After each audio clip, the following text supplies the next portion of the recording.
Salut à tous les amis, c'est Joverclock, j'espère que vous allez bien et que vous avez passé une bonne journée. On se retrouve aujourd'hui pour le test et la présentation d'un boîtier de chez Bitfenix. Donc voilà, c'est assez rare d'en avoir, pour le coup ça fait plaisir. Et c'est un boîtier qui est assez particulier, qui est assez intéressant aussi par la même occasion, puisque c'est un boîtier qui est assez atypique de par ses caractéristiques et son esthétique qui est assez marquée. On va tout de suite parler du Bitfenix Aurora et on va voir un petit peu ce que ça donne. Alors on va parler un petit peu de la face avant, on va tout simplement retrouver le logo de la marque, donc le logo de chez Bitfenix. On va retrouver notamment aussi des traits, comme je vous l'ai dit, qui sont assez marqués. On va retrouver du mesh, c'est du plastique, tout le carénage est fait en plastique et c'est assez particulier en termes de texture, si on peut appeler ça comme ça, puisque ça vous donnera un effet qui est légèrement granuleux, qui accroche un petit peu, qui est particulier, qui a vraiment son style. Malheureusement il a tendance à quand même pas mal marquer, mais sinon ça lui donne vraiment un esthétique assez particulier et assez sympathique. On va retrouver en termes de connectique sur le top, donc sur le dessus, deux USB 3, la gestion du rétroéclairage qu'on verra un petit peu après, le bouton d'allumage d'alimentation, l'entrée et sortie pour casque et micro, de l'USB 2.0 et le bouton de reset. Alors je vous l'ai dit, ce boîtier il est un petit peu atypique de par son esthétique, puisqu'on va retrouver deux portes vitrées. Si on a l'habitude d'en avoir une du côté du matériel de votre carte mère, etc., c'est moins le cas du côté backplate. On a plus l'habitude d'avoir des portes pleines qui viennent cacher un petit peu les câbles, etc.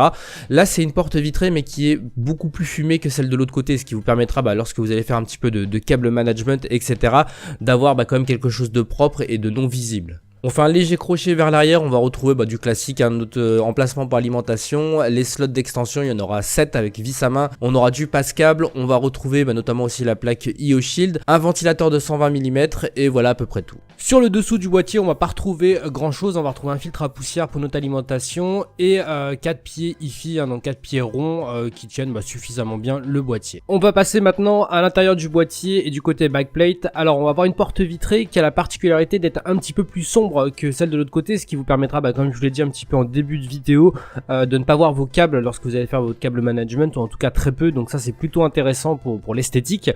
À l'intérieur de ce boîtier, qu'est-ce qu'on va retrouver derrière? Des passes-câbles en caoutchouc, ça c'est plutôt sympa, parce que moi j'aime bien en fait, c'est quelque chose que je trouve plus esthétique on va dire, et plus agréable pour le montage. On va retrouver bien sûr tout un cheminement de serre-câbles, etc., pour faire un beau câble management.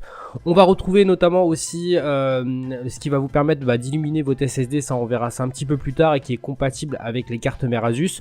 Et on va trouver aussi deux slots pour monter nos petits SSD. Alors de l'autre côté on va retrouver les standards actuels, c'est un châssis qui est assez simple et assez classique. On va retrouver par exemple des patins anti-vibration, ça c'est plutôt pas mal du côté de la lime. On va retrouver un premier panier pour du 3,5 pouces sur le bas et sur le haut par la même occasion exactement le même en 3,5 pouces. Donc ça voilà, c'est plutôt intéressant. Pour ce qui est des compatibilités, on aura le droit en carte mère à peu près tout, on ira du EATX jusqu'au mini ITX, donc là vous serez tranquille.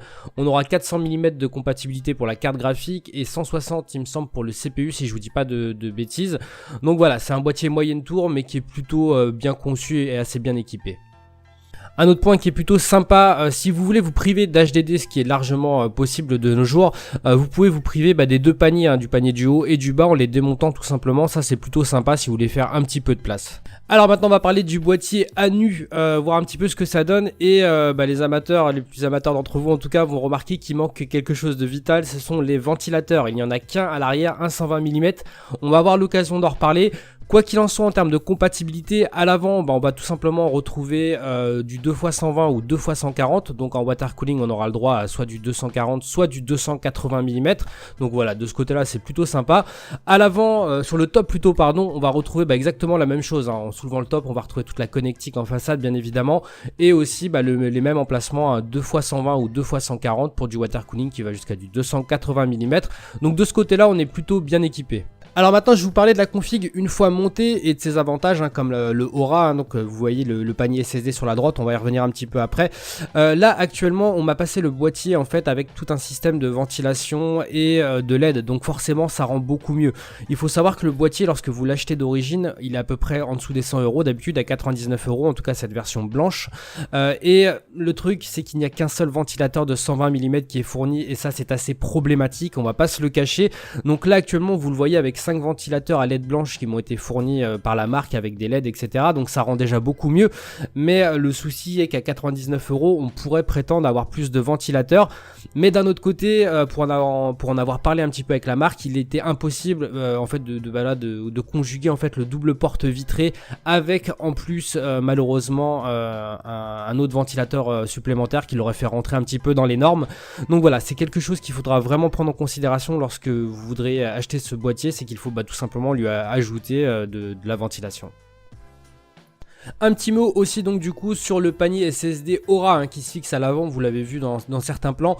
Il va vous permettre via le bouton sur le top, sur la façade d'éclairage, de modifier sa couleur. Donc ça c'est si vous n'avez pas de carte mère Asus compatible, et si vous avez une carte mère Aura de chez Asus, du coup vous allez pouvoir tout simplement le synchroniser avec votre carte mère et du coup voilà, modifier l'éclairage à la volée de votre carte mère et de ce petit panier SSD. Donc voilà, ça c'est plutôt un truc qui est assez sympathique, qui est plus esthétique on va dire qu'utile, mais ça fait son petit effet. Alors en conclusion, que dire? Forcément on a l'esthétique, en tout cas pour la version blanche, qui est très intéressante, le double porte vitré qui est magnifique, on va pas se le cacher. Voilà, le petit bracket Aura etc du SSD, ça fait son effet. C'est un beau boîtier en soi, en version blanche en tout cas, encore une fois. Voilà, il y a du travail etc. Malheureusement un seul ventilateur, ça vient un petit peu nuancer ma critique, puisque effectivement on le trouve à 99 €, mais s'il faut rajouter 20 € de ventilation, on n'est plus exactement dans la même tranche de prix et il aura une autre concurrence. Malgré tout, si vous avez envie de lui ajouter de la ventilation, ça restera un excellent boîtier. Et voilà les amis, c'est terminé du coup pour cette vidéo sur le Bitfenix Aurora. J'espère que ça vous a plu en tout cas. N'hésitez pas à me dire dans les commentaires ce que vous pensez de ce boîtier tout simplement.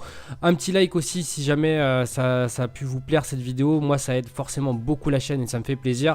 Si vous pouvez partager sur les réseaux sociaux, c'est aussi un gros plus. Sur ce, il ne me reste plus qu'à vous souhaiter de passer une très bonne journée. Amusez-vous bien. Ciao ciao tout le monde.